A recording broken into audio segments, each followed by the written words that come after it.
বাংলাদেশ এমন একটি দেশ যেই দেশটি মানে ইসলামিক যে টেররিজমের আয়তায় আসেনি হাসিনার সময়।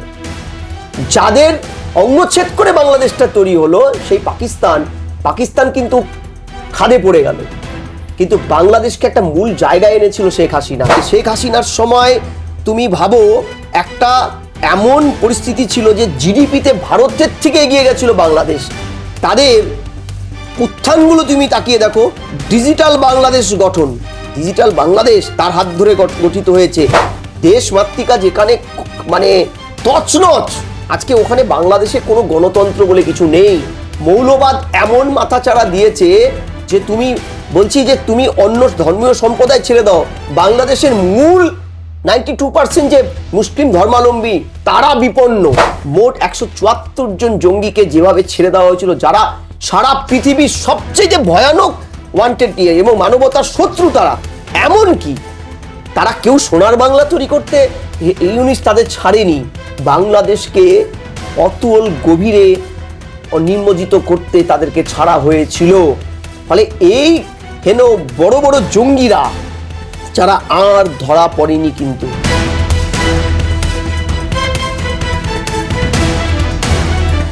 স্যার আপনাকে মাধ্যমে স্বাগত। স্যার, দেশ থেকে বিতাড়িত হবার ঠিক 2 বছর পরে দিল্লিতে প্রথম প্রকাশ্যে সাংবাদিক সম্মেলন করলেন বাংলাদেশের পূর্ব প্রধানমন্ত্রী শেখ হাসিনা, কি বলবেন? দেখো, শেখ হাসিনা ভারতবর্ষে আত্মগোপন করে থাকার এটা দ্বিতীয় পর্ব। প্রথম পর্ব 75-এ যখন তার বাবাকে মেরে ফেলা হলো, 15ই অগস্ট তার বাবা বঙ্গবন্ধুকে যখন বাড়িতে হত্যা করা হলো 1975 সালে, তারপরে তিনি বিদেশে পড়াশোনা করতেন, তিনিও মারা যেতেন, সেই ইতিহাসটা আর নতুন করে ঘাটছি না। তিনি ভারতে নির্বাসিত ছিলেন। 17ই মে 1971 সাল তিনি যখন বাংলাদেশে প্রথমবার গেলেন, বাংলাদেশে তারপরেরটা ইতিহাস।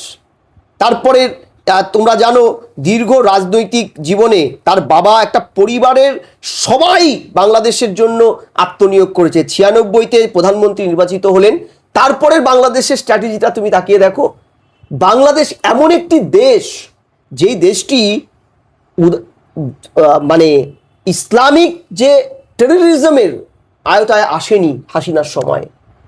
যাদের অঙ্গচ্ছেদ করে বাংলাদেশটা তৈরি হলো সেই পাকিস্তান কিন্তু খাদে পড়ে গেল, কিন্তু বাংলাদেশকে একটা মূল জায়গায় এনেছিল শেখ হাসিনা। আমি বলছি, দেখো, আমি ভারতের হয়ে বলতে এখানে আসিনি শেখ হাসিনাকে নিয়ে, একদম না। হ্যাঁ, ভারত শেল্টার দিয়েছে, কিন্তু দক্ষিণ পূর্ব এশিয়ায় শেখ হাসিনা বা তার পিতা বঙ্গবন্ধু বাংলাদেশে যখন ক্ষমতায় ছিলেন, বঙ্গবন্ধু খুব স্বল্প মেয়াদ সময়ের জন্য ছিলেন, শেখ হাসিনার এই টেনিওরটা কিন্তু বাংলাদেশের ইতিহাসে নবদিগন্ত উন্মোচিত করেছিল। তোমাকে আমি বলি যে বাংলাদেশের শেখ হাসিনার রাজত্বকালে কেন তিনি ভারত থেকে আজকে করলেন, আত্মগোপন বাধ্য হয়েছিলেন ভারতে থাকতে, আশ্রয় নিতে, রাজনৈতিক আশ্রয় কেন তিনি পারলেন না?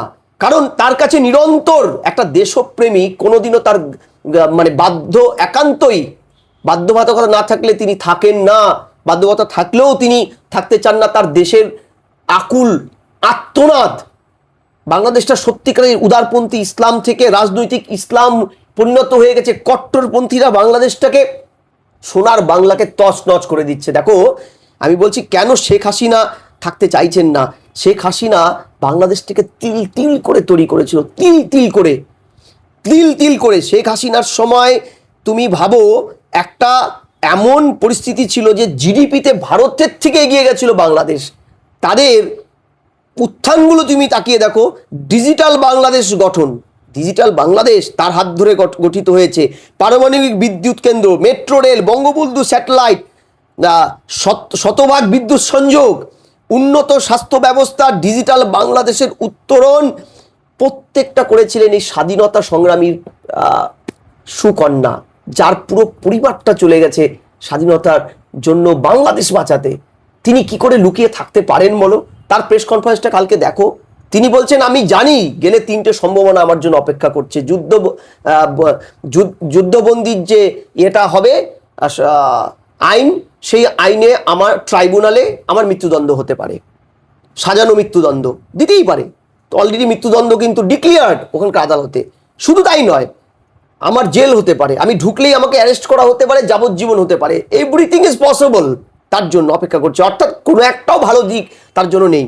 তিনি বা তার নির্বাসিত মন্ত্রিসভার একাধিক লোক, এমনকি সাকিবুল হাসান যে গ্রেট ক্রিকেটার, এই তার বাড়িতে হামলা, তার দলের একজন সাংসদ ছিলেন, এদের নিয়ে তারা বিদেশে কতদিন থাকতে পারে? দেশমাতৃকা যেখানে মানে তছনছ, আজকে ওখানে বাংলাদেশে কোনো গণতন্ত্র বলে কিছু নেই। মৌলবাদ এমন মাথাচাড়া দিয়েছে যে তুমি, বলছি যে তুমি অন্য ধর্মীয় সম্প্রদায় ছেড়ে দাও, বাংলাদেশের মূল 92% যে মুসলিম ধর্মাবলম্বী তারা বিপন্ন। আজকে তাদের এই যে বাংলাদেশের গর্ব কাপড় শিল্প, সেটা অলমোস্ট মুখ থুবড়ে পড়ে গেছে, কাঁচামালের সাপ্লাই নেই, ভারত বৈরিতা, এটা বুঝতে হবে। ভারতের যেমন বুঝতে হবে তার প্রতিবেশী বাংলাদেশ অনেক বেশি তার জন্য আপন, চীন নয়, তেমন বাংলাদেশেরও তো এটা বোঝার জায়গা আছে। এটা তো mutual understanding between two nations, এবং ভারতের সাথে তাদের আর্থ সামাজিক সব কিছু মিলে পাকিস্তানের সাথে মেলে, আরে একই দেশের পার্ট তারা। তাহলে তুমি চায়নার থেকে, চায়না তোমার কত দূর, ভৌগোলিক অবস্থানটা বোঝো। বাংলাদেশে এর আগের যিনি কেয়ারটেকিং ছিলেন ওই আমাদের ইউনিস, তার খামখেলিপনা বাংলাদেশ ভুগেছে। আজকে নতুন সরকার এসেছে, সেও মৌলবাদের থেকে নিজেকে বের করতে পারেনি, ঠিক আছে। তারেক রহমান কি করে বের করবে? তার মা বিএনপি, তিনিও তো মাঝখানে যখন এসেছিলেন বাংলাদেশের নিধনযজ্ঞ চলেছে খালেদা জিয়ার সময়। ফলে এই এন্টায়ার প্রসেসটা ভারতের সাথে প্রায় 2210 কিলোমিটার যে বিশাল বর্ডারটা, যেটা পৃথিবীর অন্যতম বড় বর্ডার, সেখানে বাংলারও একটা বড় অংশ আছে। সেখানে মানে 2210 শুধু বাংলারই, 4000 কিলোমিটার ভারত বাংলাদেশ বর্ডার, তার মধ্যে বেশ কিছু 7 সিস্টার স্টেট আছে। এই জায়গায় দাঁড়িয়ে গত দিনের একটা তথ্য বলছি, বাংলাদেশের 450-500 টাকা কেজি কাঁচা লঙ্কা, ভারত থেকে প্রচুর কাঁচা লঙ্কা ট্রাকে যাওয়ার পরে সেখানে এক ধাক্কায় 150 টাকা কেজি, প্রায় ভারতের সমতুল্য দাম হয়ে গেল। এই যে পারস্পরিক মিউচুয়াল আন্ডারস্ট্যান্ডিং দুটো নেশনের মধ্যে, ট্যুরিস্ট ভিসা চালু হয়ে গেছে, চিকিৎসা ভিসা ভারত চালু করেছে, ভারতের সিসিআরটি স্কলারশিপ নিয়ে, আইসিসিআর স্কলারশিপ নিয়ে 450-র উপরে বাংলাদেশি স্টুডেন্ট ভারতে আসতে চলেছে। এইগুলো কিন্তু কতগুলো গুড পলিটিক্স। আজকে এই গুড পলিটিক্সটা কিন্তু মার খেয়েছে শেখ হাসিনার ওখান থেকে বেরিয়ে যাওয়ার পরে, তাকে বিতাড়নের পরে তিনি বাধ্য হয়ে এখানে এসেছেন ঠিকই, কিন্তু আজকে শেখ হাসিনার আত্মপ্রকাশ, আমি জানি না বাংলাদেশে গেলে তার কি হবে, বা ভারতের বিদেশ নীতিটা সেক্ষেত্রে কি হবে। ভারতেরও তো একটা দায়িত্ব আছে, তার ভারতে তিনি আশ্রয় আছেন, ভারতের অতিথি, রাজনৈতিক অতিথি তিনি। ফলে ভারত সরকারের প্রতিক্রিয়া যেহেতু এখনো পাওয়া যায়নি, এটা শেখ হাসিনার নিজস্ব মত, আমি জানি না সেটাই ভারত কিভাবে রিয়াক্ট করবেন। কিন্তু আপাতত শেখ হাসিনা নিজের দেশপ্রেমের তাড়নায় বেরিয়েছেন, যারা এটা আবেগী সিদ্ধান্ত বলতে পারো, কিংবা মানে সম্পূর্ণ এমন একটি অস্থির রাজনীতির সিদ্ধান্ত, যাই বলো না কেন, আমি এই সিদ্ধান্তটাকে কিন্তু স্যালুট জানাই। স্যার, দেখা যাচ্ছে হাসিনার এই যে সাংবাদিক সম্মেলন নিয়ে বাংলাদেশের বর্তমান সরকার যথেষ্ট রাগ দেখিয়েছে, কিন্তু ভারতের মতো গণতান্ত্রিক দেশে তো সকলেরই মত প্রকাশের স্বাধীনতা আছে।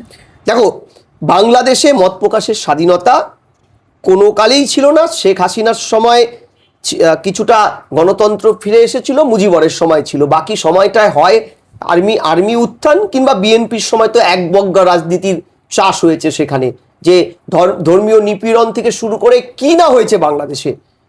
আমি বলছি যে এই মুহূর্তে বাংলাদেশের অবস্থা, ইউনিসের সময় আমরা দেখেছি তথাকথিত ছাত্র আন্দোলনের নাম করে কিভাবে সেনার নির্দেশে মুসলিম জনতা বাংলাদেশ জেএমজেবি তার 28 জন জঙ্গিকে, জেএমজিবির আরও 18 জনকে পরে, হরকাতুল জিহাদের 22 জন, শাহাদাত আল হিকমা তার 12 জন, হিজবুত তাহিরের 22 জন, আল হিকমার 12 জন, আসিফ রেজা কমান্ডো ফোর্সের 5 জন, আসফাকুল্লাহ বাংলা টিমের 18 জন, হিয়বুত তাহিদের 15 জন, লস্করে তৈবার 4 জন, জয়সে মোহাম্মদের 12 জন, মোট 174 জন জঙ্গিকে যেভাবে ছেড়ে দেওয়া হয়েছিল, যারা সারা পৃথিবীর সবচেয়ে ভয়ানক ওয়ান্টেড এবং মানবতার শত্রু তারা, এমনকি তারা কেউ সোনার বাংলা তৈরি করতে ইউনিস তাদের ছাড়েনি। বাংলাদেশকে অতল গভীরে নির্মজিত করতে তাদেরকে ছাড়া হয়েছিল। ফলে এই হেন বড় বড় জঙ্গিরা যারা আর ধরা পড়েনি, কিন্তু হাসিনা খুব কষ্ট করে তাদের ধরেছিল, কারণ জানে এরা বাইরে থাকা মানে বাংলাদেশের ভবিষ্যৎ প্রজন্ম ক্ষতিগ্রস্ত হবে। এরা কিন্তু ছাড়বে না। এরা কিন্তু বাংলাদেশে হাসিনা ফিরলে যেভাবে মৌলবাদী তাণ্ডব, এবার তারিক রহমানও পেরে উঠছেন না। ইভেন তারিক রহমান চেষ্টাও করেনি। তারিক রহমান তো এদের মদতেই ক্ষমতা আসীন হয়েছেন, এবং তারিক মোহাম্মদ তো এখন দেখা যাচ্ছে কখনো বাংলাদেশে দৌড়চ্ছেন, কখনো পাকিস্তানে দৌড়াচ্ছেন, কিন্তু শূন্য হাতে ফিরছেন। ওই যে বলে না, শূন্য হাতে ফিরি দাঁড়ে দাঁড়ে। এখন বাংলাদেশের পরিস্থিতিটা এমন জায়গায় দাঁড়িয়ে গেছে, ওরা পাকিস্তানের মতন আর্থিক সংকটের দিকে কিন্তু এগোচ্ছে। হাসিনাও তো, তিনিও তো বলেছেন এই কথাটা যে বাংলাদেশ পাকিস্তানের পথে হাঁটছে। হ্যাঁ, এবং আজকে পরিস্থিতিটা এমন জায়গায় দাঁড়িয়ে গেছে যে আজকে বাংলাদেশ যদি স্থিতাবস্থা, দেখো কোনো একটা দেশ কোনোদিনও ধর্মীয় মৌলবাদ নিয়ে ক্ষমতায় থাকতে পারে না। তুমি দেখো যেখানে গণতন্ত্র আছে সেখানে স্থিতাবস্থা আছে। আচ্ছা বলো তো, এই যে আজকে ভারতবর্ষেরই আমি কথা বলছি, এত বামপন্থী কলকাতার রাস্তায় চিৎকার করে ইয়ে করে দেয়, আমেরিকার মুন্ডুপাত করে। আচ্ছা বলো তো, তাদের ছেলেমেয়েরা কোথায় পড়তে যায়? চীনে পড়তে যায়? আমাকে একটা সিম্পল উত্তর দাও। তার ছেলেমেয়েরা 57টা মুসলিম কান্ট্রি কোথাও পড়তে যায়? যায় না তো। বা 57টা মুসলিম কান্ট্রির যে মেধাবী স্টুডেন্টরা আছে তারা উচ্চশিক্ষার জন্য কোথায় যায়? বাংলাদেশ, পাকিস্তান যায় না তো। তারা কোথায় যায়? আমেরিকায় যায়। আমি কেন বলছি, আমি আমেরিকার হয়ে কথা বলছি না, আমেরিকা সন্ত্রাসবাদের অন্যতম জনক, এটাও আমি তোমাকে এই চ্যানেলে বলছি যে যত সন্ত্রাস দেখেছো আমেরিকার মস্তিষ্ক প্রসূত। কিন্তু আমেরিকায় এই ডেভেলপমেন্টটা ধনতান্ত্রিক ব্যবস্থার হাত ধরে শুধু হয়নি, এখানে তৈরি হয়েছে গণতন্ত্র। গণতন্ত্রটা জরুরি। গণতন্ত্রের জন্য দরকার সেকুলারিজম। এই যে মিশেলটা, এই মিশেলটা কিন্তু বাংলাদেশ পাকিস্তানে নেই। হাসিনা চেষ্টা করেছিল লড়াই করে, হাসিনা ক্ষুদ্র ক্ষমতা দিয়ে জঙ্গিবাদের বিরুদ্ধে লড়াই করেছিল একটা সময়। যখন আমাদের এই ইয়েতে তোমার ফারাক্কার ওখানে যে বোমা বিস্ফোরণ হলো, আমাদের জায়গাটার নাম কি, মুর্শিদাবাদের ইয়েতে খাগড়াগড়ে বিস্ফোরণের পরে যখন জঙ্গি যোগ পাওয়া গেল, হাসিনা একটা স্টেটমেন্ট দিয়েছিল যে আমরা ক্ষুদ্র ক্ষমতা দিয়ে জঙ্গি নিধন করছি, আর ভারতবর্ষের একটি রাজ্য পশ্চিমবঙ্গ তারা এই জঙ্গিদেরকে আশ্রয় দিচ্ছে, এটা চলতে পারে না। হাসিনার অ্যাটিটিউডটা ছিল বাংলাদেশকে উচ্চ স্থানে নিয়ে যাওয়া, এবং তিনি সফলও হয়েছিলেন। তারপরে ইতিহাসটা তো আমরা জানি যে দেখো কিভাবে বাংলাদেশকে আজকে পরিস্থিতিটা এমন জায়গায় চলে গেল, বাংলাদেশ না টুকরো টুকরো হয়ে যায়। কারণ তুমি জানো বাংলাদেশের উপরে নিঃশ্বাস ফেলছে নাপ নদীর ওপারে খেরোবাদী বুদ্ধ ধর্মাবলম্বীরা যারা মায়ানমারে আছে, আরাকান আর্মি ইতিমধ্যেই চট্টগ্রামের টেকনাফে ঢুকে পড়েছে। আরাকান আর্মি, ওদের লক্ষ্য কক্সবাজার, আমেরিকার লক্ষ্য সেন্ট মার্টিন দ্বীপ। তাহলে প্রশ্নটা হচ্ছে, এদিকে চট্টগ্রাম বহুদিন ধরে ওখানটা বাংলাদেশ চ্যালেঞ্জের মুখে পড়ছে, এদিকে রংপুর। বাংলাদেশ কিন্তু ছত্রখান হয়ে যাবে যদি হাসিনা অনুপ্রবেশ করতে না পারে বাংলাদেশে। স্যার, পরিসংখ্যান বলছে সারা পৃথিবীর কয়েক কোটি মানুষ অনলাইনে হাসিনার বক্তব্য শুনেছে। দেখো বাংলাদেশের 17 কোটি নাগরিক, তুমি 17 কোটি নাগরিকের একটা বড় অংশ এখন চাইছেন হাসিনা ফিরুক। সারা পৃথিবীতে বাংলাদেশের লোক সবচেয়ে বেশি থাকে বিভিন্ন পেশায়, সারা পৃথিবী জুড়ে তারা চাইছে হাসিনা ফিরুক। কারণ হাসিনা ফিরলে বাংলাদেশের অস্তিত্বটা থাকবে। আজকে যেমন পাকিস্তানের অবস্থা খুব খারাপ, বালুচিস্তান, পাক অকুপাইড কাশ্মীরে নিজেদের ধর্মাবলম্বী মানুষদের মারছে পাকিস্তান, ঠিক যেমনভাবে 1 কোটির উপরে মুসলিমকে কেটেছিল মুসলিম ধর্মাবলম্বী পাকিস্তান বাংলাদেশের বাঙালি মুসলিমকে। তাই তো, ধর্ম কিন্তু এখানে সহানুভূতির জায়গা তৈরি করেনি, বরং হিংসা তৈরি করেছিল। এটা ইতিহাস। ফলে এইভাবে যদি চলতে থাকে তাহলে আজ বাংলাদেশ হিন্দু শূন্য হবে, কাল বাংলাদেশ মুসলিম শূন্য হবে। কারণ বাংলাদেশ গৃহযুদ্ধ লেগে যাবে। শেখ হাসিনা তো বলে দিয়েছেন যে তিনি ডিসেম্বরে দেশে ফিরবেন। এই ঘোষণার পরে বাংলাদেশের ভবিষ্যৎ রাজনীতির কি কোনো রাজনীতি কোন পথে যাবে বলে আপনার মনে হয়? তোমার একটা ভালো কথা তুমি বললে। আমি বিশ্বাস করি হাসিনা বাংলাদেশে যেতে গেলে ভারতের একটা বড় ভূমিকা থাকবে, যেটা কি হয় বিদেশ দপ্তরের নীতি নির্ধারণগুলো তো আর প্রকাশ্যে কেউ বলে না, বা বলা হাসিনার ক্ষেত্রেও বারণ, ডেকোরাম আছে।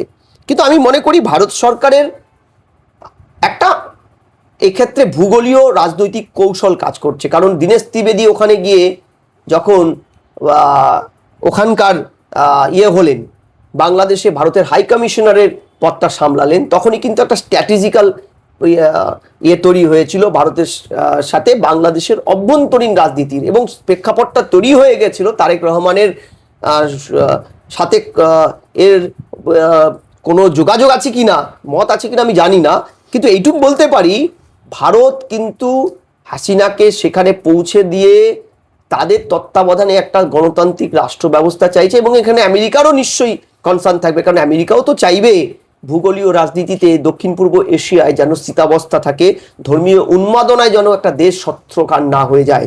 কারণ বাংলাদেশ পাকিস্তানের অবস্থান কিন্তু দক্ষিণ পূর্ব এশিয়ায় খুবই স্ট্র্যাটেজিক্যালি ইম্পর্টেন্ট, বিশেষ করে পাকিস্তান। ফলে এই দুটো জায়গায় জঙ্গিবাদ মাথাচাড়া দিলে গণতন্ত্রের ক্ষেত্রে একটা বড় যেমন চ্যালেঞ্জ হবে, আর্থিক বাংলাদেশের রাজনৈতিক পরিমণ্ডলের সাথে যুক্ত থাকবে দক্ষিণ পূর্ব এশিয়ার রাজনৈতিক ভবিষ্যৎ। সেই ভবিষ্যৎটা কিন্তু একদম ছত্রখান হয়ে যাবে যদি ওখানে জঙ্গিবাদ প্রশ্রয় পায়। আচ্ছা, বাংলাদেশের মানুষগুলো বলছে যে আমাদের সোনার বাংলা তৈরি করার প্রতিশ্রুতি দিয়ে ছাত্র আন্দোলনটা করা হয়েছিল। আজকে দেখলাম ছাত্র আন্দোলনের নামটা ছিল ছাত্রদের, চালিকা শক্তি ছিল ডিপ স্টেট বড় মাথা, তাদের লক্ষ্যই বাংলাদেশকে শেষ করে দেওয়া। আজকে তাই সেদিকেই তো এগোচ্ছে। আজকে বাংলাদেশ কোথায় ছিল জিডিপিতে ভারতের থেকে এগিয়ে হাসিনার সময়, বোঝো আজকে কোথায় দাঁড়িয়ে গেছে বাংলাদেশ।